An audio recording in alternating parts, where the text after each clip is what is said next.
Bem-vindo, bem-vinda ao canal da SOS Ciência e eu tô aqui hoje para mostrar para vocês como a gente faz o teste da ANOVA para amostras independentes no Prisma.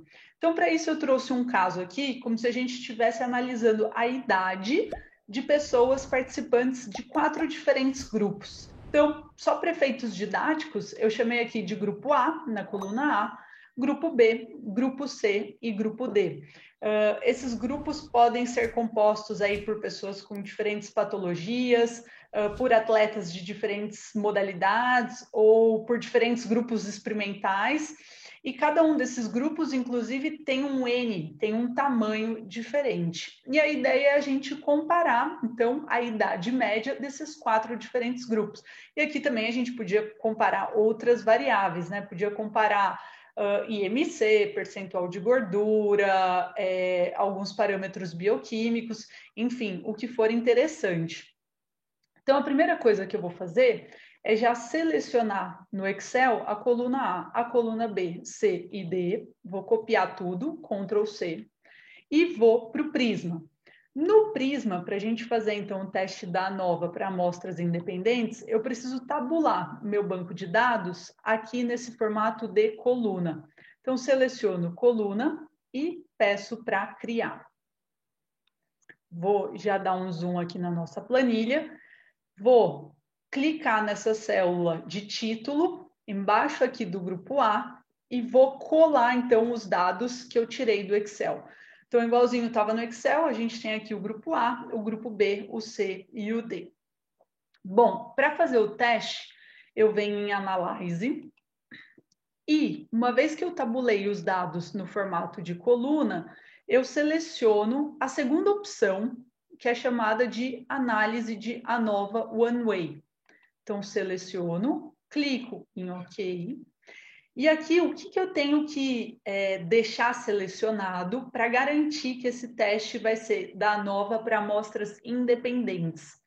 Aqui no modelo experimental, né, no desenho, desculpa, experimental, a gente tem que garantir que essa primeira opção está selecionada no matching or pairing. Então, que a gente não está trabalhando com um desenho pareado, são grupos independentes que estão sendo comparados. E se eu quiser, nesse caso, uma vez que eu encontrei a diferença significativa pela nova, eu já quiser saber entre quais desses 4 grupos é que se encontra essa diferença, eu tenho que vir aqui em comparações múltiplas e selecionar essa segunda opção para comparar a média de cada coluna entre elas. Se a gente tiver em opções, ele já vai falar, olha, então esse pós-hoc, esse teste a posterior que você está usando para comparar as colunas, é chamado de Tukey, que é o recomendado de acordo aqui com o Prisma.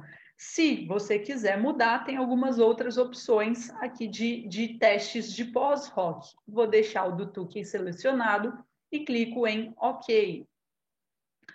Então, agora, em resultados, apareceu para a gente o resultado aqui da ANOVA One Way, nesse caso, para amostras independentes. Então, a gente tem o p-valor, na linha 6, falando, né, p-valor, desculpa, menor do que 0,01, indicando, de fato, uma diferença significativa na idade média desses 4 grupos. Para eu saber exatamente entre quais grupos é que se encontra essa diferença, a gente vem aqui nas comparações múltiplas, e aí eu vejo, né, o teste de Tukey, de comparações múltiplas, comparando o grupo A com o B, e sem apresentar diferença significativa. O grupo A com o C apresentando diferença, o grupo A com o D apresentando diferença, o B com o D também apresentando a diferença. E aí a gente pode também vir aqui no gráfico de data 1, que é o nome dessa nossa planilha, e ele vai sugerir para a gente esse gráfico de barras, apresentando aqui média e desvio padrão. Posso clicar em OK. Posso, inclusive, clicar no eixo X e selecionar o quadradinho e ampliar um pouquinho esse meu gráfico. No X-Title, chamar de grupos. E no Y-Title, colocar idade. E aqui já tem, inclusive, o idade em anos que eu vou selecionar. Se eu quiser deixar algum título, eu posso escrever aqui o título da nossa análise, ou posso, inclusive, deixar sem nada. Pronto. E a ideia agora é a gente apresentar essas diferenças significativas. Então, a gente vai ter aqui a diferença do grupo A, né, que tem uma idade média maior, significativamente maior do que o grupo D, e também o grupo B, que tem uma diferença significativamente maior do que o grupo D.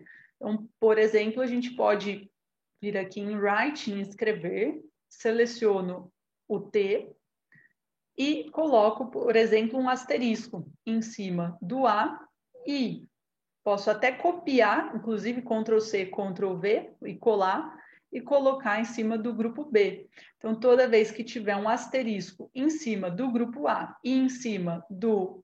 Desculpa, toda vez que tiver um asterisco em cima de algum grupo, eu vou informar que esse asterisco indica uma diferença significativa para o grupo D. E aí, se o C também tivesse, eu podia colocar um asterisco. Então, o asterisco vai ser um padrão para indicar essa diferença significativa. Se você gostou do nosso vídeo, aproveita para deixar um like aqui embaixo. E se você quer acompanhar nossas publicações semanais, também se inscreve no nosso canal. Muito obrigada e até a próxima.